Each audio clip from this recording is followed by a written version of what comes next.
Welcome to the lecture. आज का हमारा टॉपिक है understanding the Maya interface.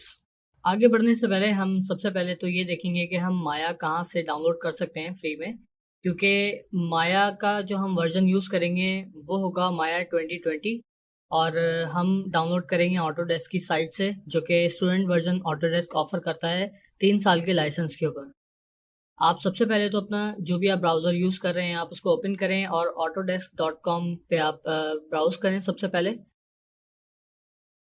Scroll down कर लें। आप सबसे नीचे देखेंगे सपोर्ट एंड लर्निंग का एक लिंक होगा।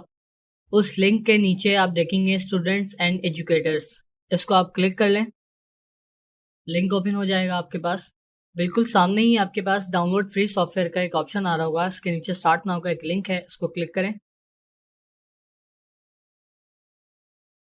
जब न्यू पेज ओपन हो जाएगा तो उसके अंदर आप देखेंगे कि आपके पास ऑटोडेस्क की जितनी भी प्रोडक्ट्स हैं वो सामने आ रही होंगी, जिसमें से हमें जो सेलेक्ट करनी है वो है माया। नेक्स्ट पेज ओपन होगा तो वहाँ पे आप देखेंगे कि ये आपसे आईडी मांग रहा है। अगर आप ऑलरेडी ऑटोडेस्क की आईडी आपके पास मौजूद है तो आप उसको साइन इन कर लें, अदरवाइज आप साइन अप कर लें, न्यू अकाउंट क्रिएट कर लें। जैसे ही आप न्यू अकाउंट क्रिएट करेंगे या आप ऑलरेडी ऑटोडेस्क की आईडी आप अगर आपके पास मौजूद है तो उसको साइन इन करने के बाद इसका डाउनलोड का लिंक आपको आ जाएगा। आई थिंक डाउनलोड का लिंक आपको ईमेल पे रिसीव होगा, तो वहाँ से आप इसको डाउनलोड कर लें। सिंपल आप इसको इंस्टॉल कर लें। इंस्टॉल करने के बाद जब आप माया को फर्स्ट टाइम रन करेंगे तो आपके पास डिफ़ॉल्ट जो वर्क स्पेस होगा या जो माया का इंटरफेस होगा वो कुछ इस तरह से होगा, जैसा आप मेरी स्क्रीन पे देख सकते हैं अभी। तो चलें स्टार्ट करते हैं माया के इंटरफेस के हवाले से। सबसे पहले तो आपको लेफ्ट टॉप कॉर्नर पे आप देखेंगे कि आपके पास जो मेन मेन्यू है वो फाइल एडिट क्रिएट और इस तरीके से इन दी एंड हेल्प के ऊपर एंड हो रहा है। ये मेन मेन्यू इसलिए मैं कहूँगा क्योंकि ये मेन्यू जो है फाइल एडिट, ये आपको तकरीबन हर सॉफ्टवेयर में देखने को मिलेगा। फाइल के अंदर आपको वही कॉमन कुछ चीज़ें आपको देखने को मिलेंगी, जैसे ओपन, सेव, इंपोर्ट, एक्सपोर्ट, और एडिट में भी सेम इसी तरीके से जो एडिट के मेन फंक्शंस होते हैं वो आपको देखने को मिल जाएंगे।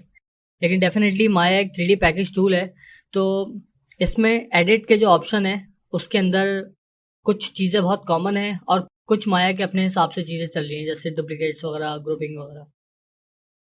इसके नीचे अगर आप देखेंगे तो आपको मॉडलिंग का एक ड्रॉप डाउन मेन्यू मिलेगा, जिसको आप क्लिक करेंगे अगर तो उसमें रिगिंग, एनिमेशन, इफेक्ट्स आपको नज़र आएगा। ये जो टूल बार है बेसिकली ये आपकी स्टेटस लाइन कहलाती है। इसके नीचे आप देखेंगे आपको curve surfaces, poly modelling, sculpting, rigging, animation, rendering, effects, ये आपका शेल्फ्स कहलाते हैं। ये बहुत इंपॉर्टेंट होता है।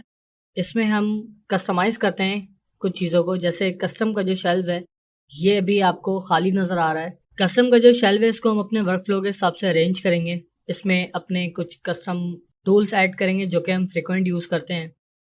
इससे नीचे आ जाएं, अगर आप लेफ्ट साइड पे अगर आप देखेंगे तो हमारे पास यहाँ पे एक टूल बार है, मेन टूल बार हम इसको कह सकते हैं, जिसमें हमारे मूव और रोटेट टूल हैं, सिलेक्शन टूल्स हैं। बिल्कुल सेंटर में जो आप ये एरिया देख रहे हैं ये हमारा व्यू पोर्ट है, जहाँ पे आप अपने मेन 3D एक्शंस परफॉर्म करेंगे। जैसे आप कोई मॉडल कर रहे हैं या आप एनिमेशन कर रहे हैं या आप लाइटिंग वगैरह कर रहे हैं, टेक्सचरिंग कर रहे हैं इवन, तो वो सारे के सारे एक्शन यहाँ परफॉर्म किए जाते हैं। इसको हम व्यू पोर्ट कहते हैं। ठीक है। राइट हैंड साइड पे अगर आप देखेंगे तो ये मॉडलिंग टूल किट है। इसके नीचे एट्रीब्यूट एडिटर, उसके नीचे चैनल बॉक्स।